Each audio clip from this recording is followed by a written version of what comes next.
Yun, hello po sa inyo mga kalingap. Welcome back po sa ating YouTube channel, Kalingap JJ. Kung bago po kayo, pa-like, share, subscribe mga kalingap. And on notification bell for more vlogs. So, ayan, mga kalingap update. Kasi, di ba po, kakatapos lang ng mga vlogs, ng mga love team. So, ano po yan, tuloy-tuloy po yan mga kalingap at sunod-sunod po yan. So, parang kumbaga may pattern. Upload sa ganitong love team, tandem, tapos sunod ganito naman. Parang ano po sila salitan. So yun po ata ang mangyayari ngayong ngayong 2026 sa main channel po ni Kalingap Vlog. And di pa po, nahalata nyo na po ba, diba? Na puro po mga love team or tandem sa main channel. So dun nyo lang po maabangan lahat ng mga papanoorin nyo na love team or tandem mga kalingap. Doon po mga kalingap nyo po mapapanood lahat. So ayan, for today's vlog mga kalingap, bakit daw ba kasi hindi daw po nakasama si Joy sa Tagaytay, di ba dapat friend Joy po yun. So ito pala mga kalingap kung bakit. Dito kasi may nakita kong picture, siguro bago po ito mag-Tagaytay. Siguro ito po yung dahilan kung bakit talaga hindi po talaga nakasama si Joy at si Fran. Siyempre unang-una po sa pag-aaral. Mag-aaral, focus sila sa pag-aaral para sa kanilang future guys. Kasi diba po, they are real na real mga kalingap, diba? Sabi nga ng iba, sana all totoo daw ang kanilang samahan, kanilang tandem talaga off cam. Pero on cam mga kalingap, mapapanood po ba sila kailan? So ano po yan, may pattern nga po yung sabi ko kanina. So after siguro po ng EDS yung vlog this week, after po nun Franjoy naman. Kasi po ano po yun, sunod-sunod po naman po yun sa may pattern. And depende po pala yun sa availability ng dalawa. Pero ito po mga kalingap, ito nakita kong picture, ayan. Sobrang proud na proud sa kanya ang kanyang clinical instructor. Clinical instructor yun pong nagtuturo sa kanila, slash professor na din nila. So tuturo sa kanila, nag-guide sa kanila, school-based man yan or hospital-based mga kalingap. Sila yung nagtututok. Ito kasing prof na namin ito mga kalingap. Ano to? Bragging prof ko din to. Bira lang to mag-my day. Pag-my day ng mga estudyante niya. Nagma-my day yun kapag natutuwa siya. Natutuwa siya sa mga output ng kanyang mga estudyante. So dito, sabi ko, grabe oh. Minsan lang to may day sa mga nagugustuhan niyang estudyante, sa mga masisipag na estudyante, sa mga talagang nagpupursige na estudyante. So dito, sa may day ng mga kalingap, nakikita ko si Joy. Sobrang hardworking.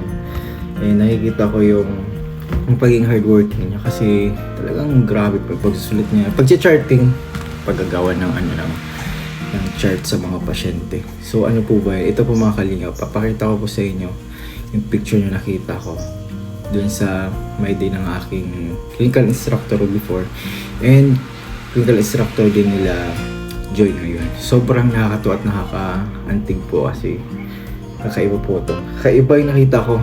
Kitang-kita po talaga yung kasipagan, pagiging dedicated sa kanyang ginagawa, pagiging passionate nga. Kasi syempre gusto yung ginagawa kaya ayan, nakikita yung magandang bunga. So ito mga kalingap, papakita ko sa inyo.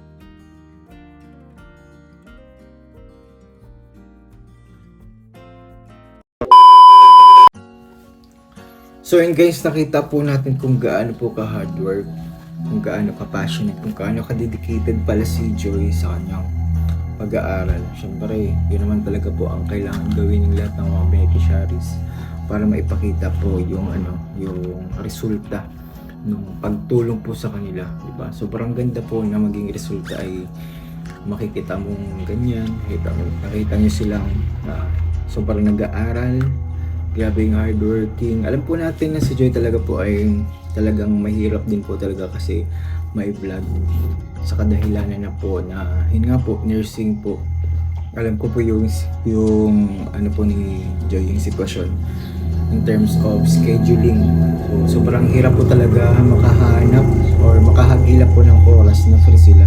Minsan nga po yung free time pa lang, yung free time pa nila, yun pa yung Yun pa yung time kung kailan mag-aaral sila dahil kinaumagahan merong quizzes, merong mga procedure na aaralin para bukas alam na nila kung ano gagawin. Especially ngayon, di ba, na second year na po siya. So kailangan niyang talagang pursige talagang masyado kasi nga po nasa hospital base na din po sila. So ibig sabihin, nag-duty na rin po siya sa hospital. So ganun po, normal po yun mga kalingap na magkaroon siya ng business sa sa kanyang pag-aaral. Lalo na ngayong second year, marami po silang tatahakin mga kalingap. Ano pa po yan? Simula pa lang yun ng kanilang pagiging busy.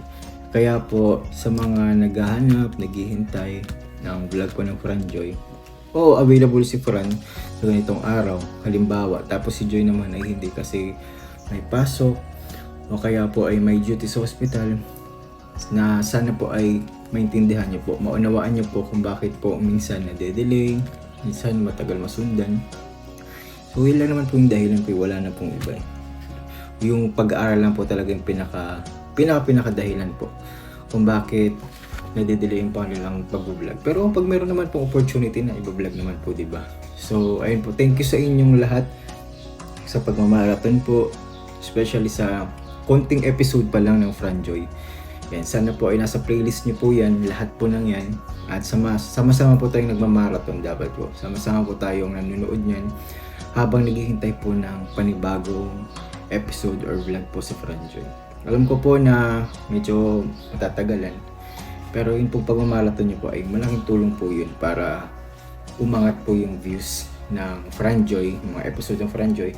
And thank you po syempre sa mga sponsors, sa mga tumutulong po kay Joyce, especially sa pag-aaral kasi po ang nursing ay hindi po biro. So parang marami pong gastusin po dyan, yung affiliation, yung bayad sa hospital, yung mga kagamitan sa mga aparatus, mga ginagamit niya sa hospital. Yan po, medyo may kamahalan po talaga. Pero worth it naman po kasi nakikita naman po natin kay Joy na talagang sobrang sipag, sobrang porsige po talaga. Para syempre sa mga sumusuporta, sa mga naniniwala sa kanya, sa mga kanyang pamilya, at syempre kila Kalinga Prab, kila Kuya Bal, syempre beneficiary siya.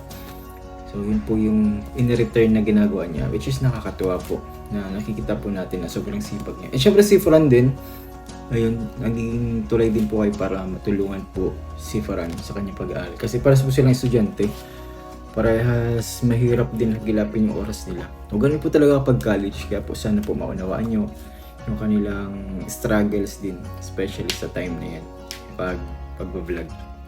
So ayun po, thank you po sa inyong pag-uunawa, thank you po sa paghihintay, thank you po sa pagmamarathon. And syempre ito na lang po yung mga updates pansamantala habang naghihintay po ng Franjoy. Ayan po, alam ko po sabik na kayo, naghihintay po kayo. Pero alam ko po yung paghihintay nyo po ay normal naman po yan sa pagiging supporter. Especially kung talagang willing ka talaga maghintay at mahal na mahal nyo sila. Wow! So yun po yung pinakasusi talaga, marathon at maghintay. So yung mga kalingap, thank you so much sa inyo. God bless sa mga nandito, sa lahat ng viewers, sa lahat ng ads. Maraming salamat po. And see you po sa ating next vlog mga kalingap. So bye bye po!